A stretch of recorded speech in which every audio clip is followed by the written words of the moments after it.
I am David Daniels. Welcome to the Shaman Speaks podcast, where I share the life lessons I'm learning in order to help others move forward in their own lives. Enjoy.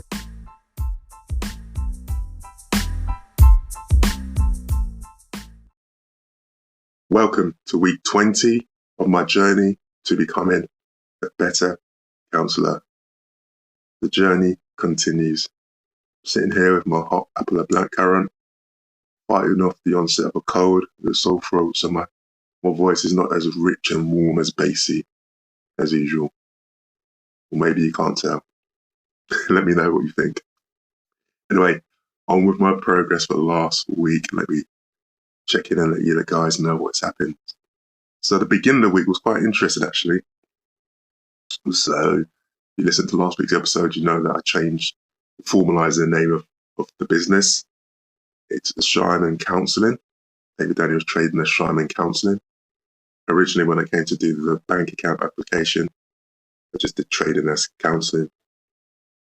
So I received a message from a bank saying a new card had to be issued because I've changed the bank account name. And I didn't even think about this when I changed the name. The ironic thing is that the original card came on the day I got the message saying a new one had to be issued. So I've got a card from my bank account, but it's soon to be changed. So yeah, I thought that was quite interesting. The results of making a change, unexpected, but it's fine. Moving on into the middle of last week, I said to you guys I was going to get some headshots done of myself to advertise myself for the counselling body that I'm part of. We had to reschedule those to the following week. Middle of the week was an active one. That's the day off I had from my regular job, so that is my main day for counselling activity. So let me run through what else I did. Sorted out the insurance, and now I'm fully insured. Indemnity insurance, just in there for protect me and my clients as well. Completed my profile for the ACCPH, the counselling body that I am part of. So I am now up on the ACCPH's website. All about me is on there.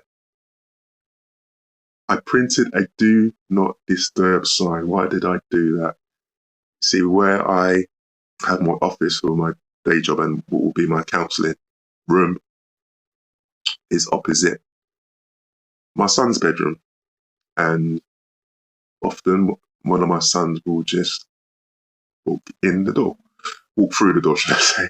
Shut the door when I tend to be on meetings, etc. And they will just walk through the door. So obviously I need to put a stop to that because I don't want that happening when I'm with a client. So hence the printing the do not disturb sign. Hopefully they will see that and get the message that I'm not available during that time. So all these little things that you have to think about. I printed off the code of ethics for the counselling body that I'm part of. A nice 24-page document, make a good bit of reading. That's important. It's the morals and the ethics that I adhere to, I've agreed to adhere to. Just grab my hot drink. The voice is getting a bit dry.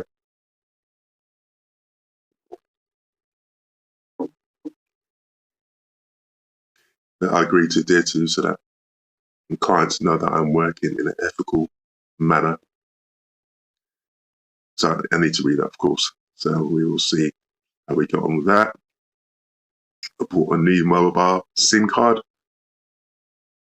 to have a separate number for my counselling clients, which means I'm probably going to have to buy a new mobile as well, because I don't necessarily want to have two separate handsets. I was speaking to someone actually, and they actually, in a similar position to me, started up and their own business in a different field, and they've decided that they want two mobiles, because it just kind of keeps it separate.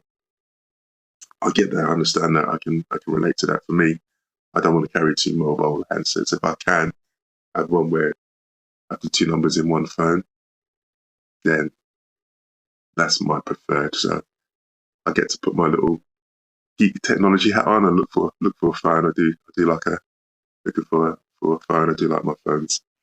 So I think I've already found one actually that meets what I'm looking for. This is not a mobile phone review podcast, so let's move on. But anyway, that is some of what I did middle of the week, and that was tiring. I must admit, but a lot of these things I only have to do the once, which is good. Just establish the foundation for my counselling business. Towards the end of the week, my profile went up on Gary's website, Spanish Angel. He runs a counselling business, the Gap Counselling. He's now training people to be counsellors, and really good business, empowering people to be counsellors. There is a huge demand for counsellors. So if you want to check it out, you can go to thegapcounselling.com, and I'm on there.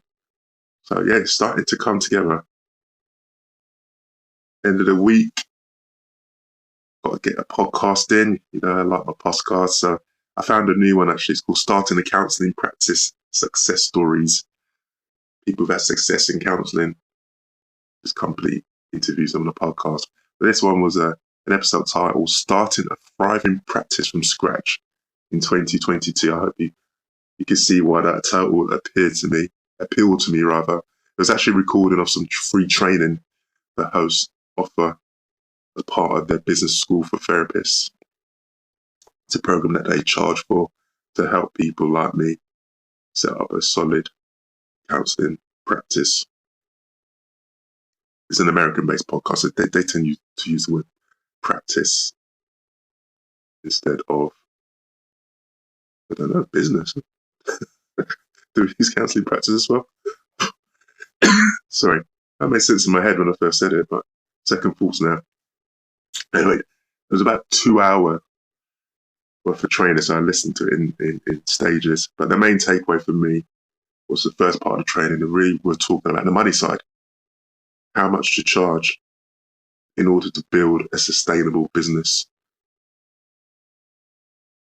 Often, many counsellors undercharge for their services. They do it because obviously they don't want to have a barrier for people taking up the services.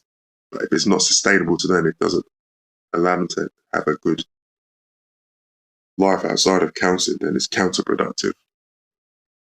If they're seeing so many clients because they're charging lower fees, then they're going to possibly end up with burnout, which is no good to either party.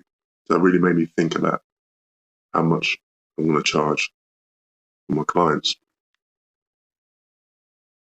And then to end the week, you eagle-eyed ones who've been keeping track of my journey, and I'll commit to do a counselling quiz every week. I've got my counselling quiz in. It's the one I've been doing for the last few weeks. It's a major counselling theories and theorist quiz. We've had a bit of a journey with this one. So I think I said last week that I was going to aim for 10 out of 18. That was going to be my goal. And I did it. 10 out of 18, 56%, my highest score yet on this quiz. Round of applause for myself. It was tight going because with this one, you get a timer. You get about 4 or 5 minutes. But I achieved the target with 50 seconds of the quiz remaining. Got to give shout out to Fritz Perls, the founder of Gestalt Therapy. It was racking in my brain. I couldn't get the name, and it just came. Fritz Perls. Thank you very much. 10 out of 18, 56%. I'm thinking it's time to move on for the quizzes for now. Not to say I won't return for them, but I'm not sure what to do because the thing I like about the quizzes, they're quick and they're flexible to do. I can just do them at any moment of the day. So we'll see. We'll see. Stay tuned to see how I get on with that. So that's it, counselling activity-wise. Like I said, building the foundation blocks of a sustainable business, empowering my clients. That's the aim. So these things have to be done. I want to do it in a professional manner. It's all part of me being a better counsellor. To have the best practice that I can. In other news, not directly counselling related, but it does feed into it. So one of my goals for this year was to do the Couch to 5K program. It's run by the National Health Service. It's an app, it's a podcast. to get people literally off their couch, off their sofa, off their settee, to running 5K, I think in nine weeks, and it builds it up. I finally got around to doing my first couch to 5K run, and I completed the week. I had to do 3 runs in a week, completed it. It was not pretty. We will not be sharing any photos of what I looked like after and during, because I haven't got any, fortunately, and I'm not in that way that I have people recording things like that. So, but I did it. It feels good to do it. It's a little challenge, and ultimately it's going to get me fitter physically. Obviously, that's going to help me with my clients being the best I can be, physically, mentally, spiritually. There's another podcast I've been listening to continuously. It's called How I Built This, with Guy Raz, interviewing founders of businesses that we know, brands, household names that we know, get into the documenting the journey, really, speaking to them about the journey. I really love the podcast. You get the inner workings of some of these big businesses that we know today. And one reflection I've had is that a lot of businesses, when they started up in the early part of the journey, raised money through the support of family and friends. This is not going to be a kind of link for me asking for money from yours, so don't worry, not right now anyway. But it kind of leads nicely into an email that I got on Friday of last week, saying that my podcast has achieved 100 plays, and it's not why I do it. It's not why I do it to get the numbers, but it's kind of disbelief, really. 100. That's, for me, that's a lot.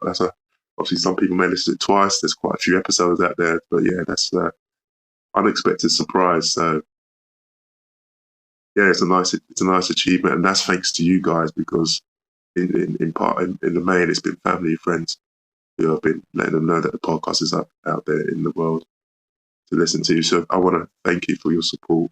Thank you for all the comments.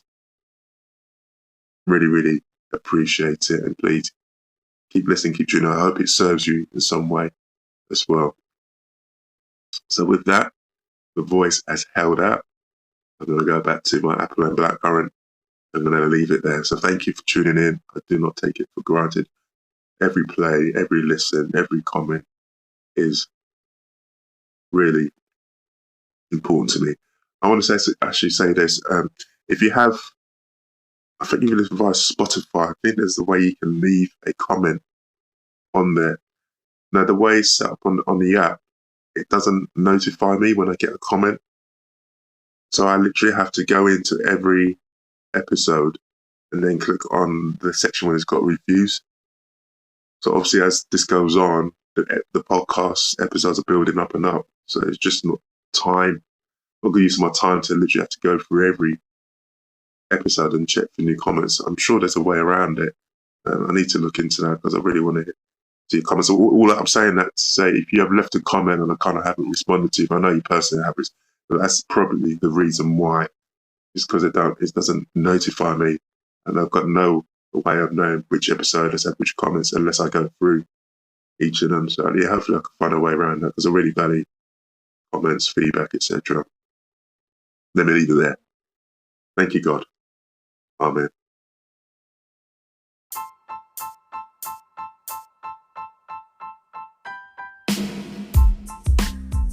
Thank you for listening to the podcast. Please subscribe, share, and leave a review via my website, shymanspeaks.com. Have a good week.